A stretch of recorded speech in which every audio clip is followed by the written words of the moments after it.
is very difficult to imagine how many species of plants, animals, and other creatures there are on Earth.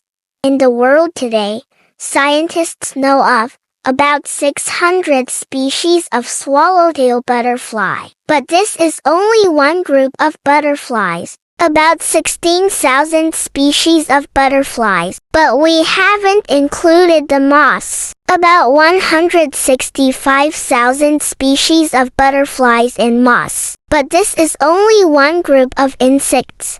About 1,075,000 species of arthropods, but arthropods are only one type of animal. About 1,500,000 species of animals, but animals are only one type of living thing. About 70,000 species of fungi, about 400